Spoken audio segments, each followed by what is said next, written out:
shifting to our next topic, I wanted to touch upon because we all freelance, right? Yep. In different ways, we work with clients. We have our own service-based business, um, and obviously, we're always looking for the right clients, right? People that can pay us, that need our service, that value what we do, that preferably are going to be on long term that we can work with, and we're going to be able to do work that we're proud of, and the client's going to be happy with. They're going to see the results they want. Now, oftentimes, in my experience freelancing, I've made the mistake of picking the wrong clients. And it's come back to bite me because I've ended up spending so much time um, with the work that I was doing, not always with what I was hired for, but sometimes just like educating the client, where I look back and I'm just like, my ROI on this was negative. I should have charged two, three, four, five times more money, or maybe I shouldn't have even taken on that client.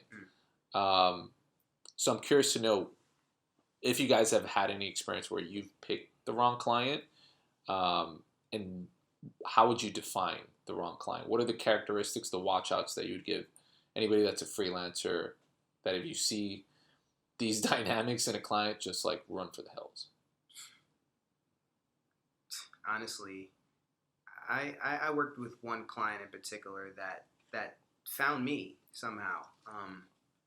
They were a financial startup, and these were like some big wigs at J.P. Morgan. They just left, started their own financial firm, and they were like they had a brand new property. They had a bunch of employees running around the office, and they said all of a sudden, just out of nowhere, we need marketing. And I think that I jumped at the opportunity because it was one of my first freelance opportunities to kind of do some digital marketing consulting and some campaign execution for a new startup. This would be some good visibility for me, something I could put on my freelance resume for that. And these guys had so many other priorities. Like, they did not really care about the marketing. It was just like, we just know we need it, so just come on. There was no clear goals. They did. It was undefined. My role was undefined. I had to pretty much tell them what I should be doing for them, and I found myself trying to throw the whole kitchen sink at them. They didn't come to me for a specific reason. They just wanted marketing, and I think that the opportunity was something that I could have turned down and I should have turned down, because from the onset there was not a clearly defined goal as to what they wanted to do.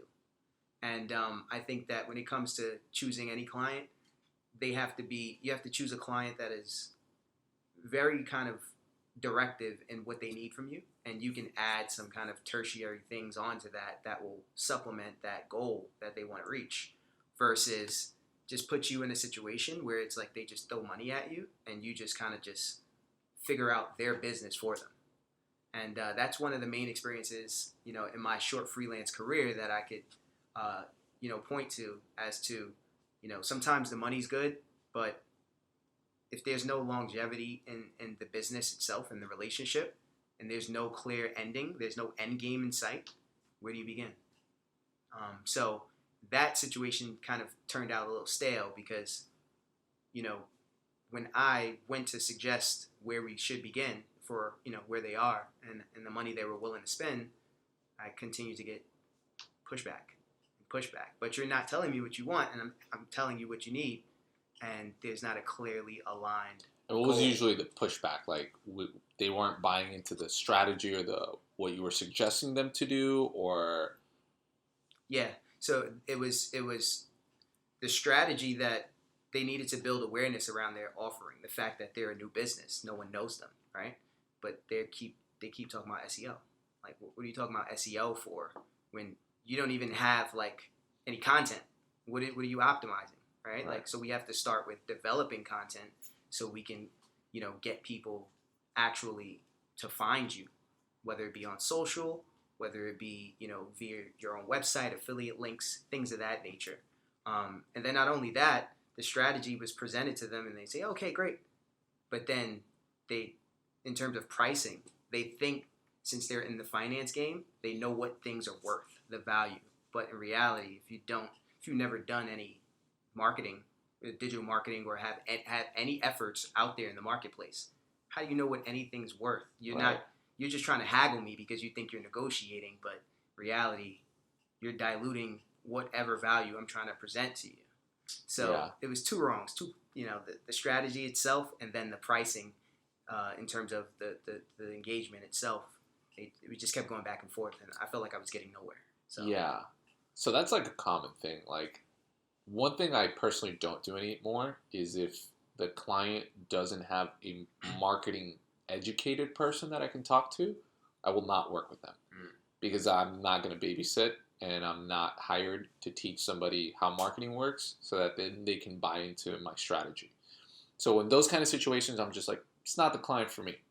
If they don't understand how this works, or if they don't have a person within the business that can speak marketing, that I don't have to spend 20 hours a month explaining how marketing works, right, so then I could spend 2 hours now walking them through the strategy, I will not work. They're just not set up for me to work with them. But yeah, I think lack of education is a big thing because you can have the greatest ideas and you might be able to execute on those things with the right team or the right people.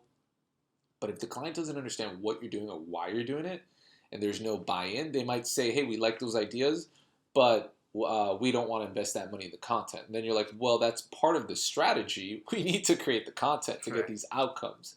So then they start looking for areas to shave off because they don't understand how those things all kind of work in synergy to drive these goals. I think the other part that's particularly with marketing and digital marketing that's tough, the content piece, because you can have the right strategy, but if the content isn't hitting home on whether it's a video that's engaging, whether it's like copy that's effective at getting to someone to move to the next stage of the buyer cycle, those are all dynamics that have to harmoniously work together.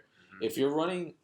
If you're driving traffic to a landing page, that landing page has to be well developed to engage users, to get them to take that action or those micro conversions, whether it's consuming, going to a pricing page on the website, watching a video till 50%, submitting a lead for that actual product or buying something online, whatever it is, you need that landing page to work optimally. Mm-hmm. But also, if you're running Facebook ads, for example, or Twitter ads or whatever you're doing, you need to be very effective at targeting and getting the right people. If you're talking to the right people and you're bringing them to the right place, that's great. But guess what?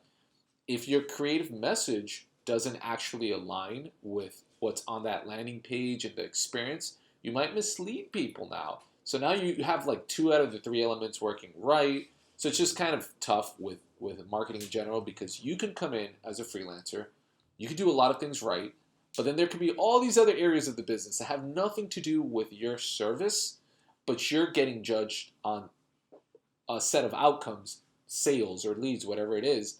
And there's a lot of other areas that you're not responsible for and you might not even influence. So on top of all of that, to throw